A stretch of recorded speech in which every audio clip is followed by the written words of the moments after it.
बिस्मिल्लाहिर्रहमानिर्रहीम, अस्सलाम वालेकुम। जी तो जनाब, आज का व्लॉग शुरू करते हैं। सबसे पहले ईरान के सदर का पाकिस्तान आना और पाकिस्तान के सदर और वज़ीर आज़म का इस्तकबाल। पहले तो जैसे ही ईरानी जहाज़ पाकिस्तान की हदूद में आया तो पाकिस्तान की एयरफोर्स ने अपने हसार में ले लिया उसको। फिर बेहतरीन इस्तकबाल, बेमिसाल इस्तकबाल किया ईरानी सदर का, बिल्कुल वैसे ही जैसे एक भाई दूसरे भाई के पास आता है। ये मिसाल नज़र आई ईरान और पाकिस्तान के सदूर में, वफद में।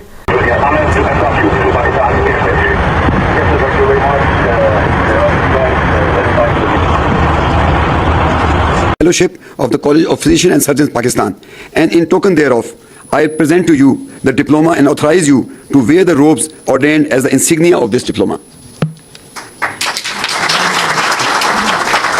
तो जनाब, अब पाकिस्तान और ईरान दो दिल यक जान, एक मिसाल जैसे बिल्कुल वैसे ही हैं। इंशाअल्लाह आगे भी ऐसे ही रहेंगे। इंडिया जो दहाइयों से पाकिस्तान और ईरान के दरमियान गलतफहमियाँ साजिशें करके कर रहा था, दुश्मनी की फ़िज़ा कायम करना चाहता था, अल्हम्दुलिल्लाह उसको पाकिस्तान ने दफन कर दिया। पाकिस्तान के वज़ीर आज़म, पाकिस्तान के फील्ड मार्शल की बेहतरीन सोच, आला क़यादत ने पाकिस्तान को, पाकिस्तान के प्रोफाइल को दुनिया में सरबुलंद किया। ईरान तशक्कर पाकिस्तान के नारे लगाने पर भी मजबूर हुआ, क्योंकि पाकिस्तान ने हर महाज पर ईरान की मदद की, ईरान को वेलकम किया। तो ये बहुत अच्छी बात। अब ईरान से हम सस्ता तेल भी लेंगे और गैस भी लेंगे, और एक ऑयल रिफाइनरी भी इंशाल्लाह पाकिस्तान में लगने के लिए बातचीत चल पड़ी है, जिससे आने वाले दिन, आने वाला वक्त पाकिस्तान के लिए बेहतरीन होगा। तो जनाब, ये तो थी ईरान और पाकिस्तान के बारे में। तो दूसरी बात, अवामी जॉइंट एक्शन कमेटी, उनकी कुछ ये वीडियोस देखें, फिर इंडिया के दफ्तर खारजा की वीडियोस देखें। दोनों की एक बात है, देख लें कि इनके पास सिर्फ एक रास्ता है, मुज़ाकरात करो, मुतालबात हल करो, हमारी चीजें हमें दो, हमारी चीजें हमें दो और हमारे मुल्क से दफा हो जाओ, बस। India fully stands with Joint Awami Action Committee, who are doing legal protests for the rights of Kashmiri citizens.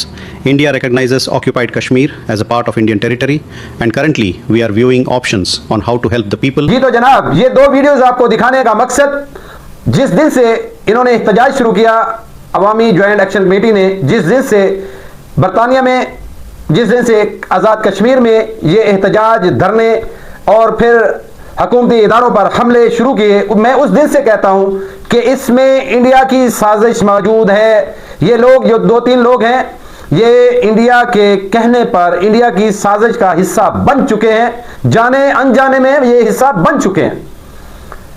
एक बरतानिया में बैठा है वो दगड़दल्ला, बाकी इधर कश्मीर में जो तीन लोग हैं उनकी आपने बातें सुनी, गुफ्तगू सुनी। भाई, जो कहता है कि पाकिस्तान मुर्दाबाद, हम उसको मुर्दाबाद कहेंगे। जो कहता है कि पाकिस्तान बाहर में जाए, तो भाई वो जहन्नम में जाएगा हमारी तरफ से। हम कश्मीरियों से मोहब्बत करते हैं, कश्मीरी हमारे भाई हैं, हमारी शहराग हैं। ये आज से नहीं, जब से पाकिस्तान बना है तब से कोई भी बंदा अपनी शहराग किसी के हवाले नहीं करता। तो जनाब, ये कश्मीर के जो नाम निहाद रहनुमा हैं, ये पाकिस्तान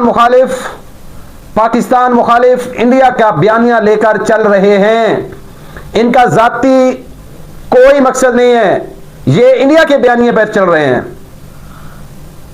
ये इंडिया को खुश करने के लिए, इंडिया से पैसे लेकर इंडिया को खुश करते हैं, वो बयानिया चलाते हैं ताकि पाकिस्तान में इंतशार फैले। तो जनाब, इसको हम कामयाब नहीं होने देंगे। हम वो जो लंदन में वो दगड़दल्ला बैठा है उसको भी कहते हैं, तुम आओ आजाद कश्मीर में आओ, वहां बैठकर बकवास मत करो। तुम वो दगड़दल्ले हो, खाते यहां से खा के गए हो, यहां से पल के गए हो, यहां से पढ़ के गए हो, वो जहन्नमी जुबानें वहां जाकर बोल रहे हो पाकिस्तान के खिलाफ। तो जनाब हर वो दगड़दल्ला जो पाकिस्तान के खिलाफ बोलेगा, पाकिस्तान की अफवाज के खिलाफ बोलेगा, हम उसको नहीं माफ करेंगे, किसी कीमत पर माफ नहीं करेंगे। वो गद्दार है, वो दुश्मनों का आला कार है, जो पाकिस्तान को नुकसान पहुंचाएगा, पाकिस्तान के इदारों को नुकसान पहुंचाएगा। वो गद्दार है और बहुत बड़ा गद्दार है, बिल्कुल नाकाबिले माफी शख्स है वो। हम पाकिस्तान के, पाकिस्तानी फौज के, पाकिस्तानी इदारों के साथ खड़े हैं और इंशाअल्लाह हर महाज पर साथ खड़े रहेंगे।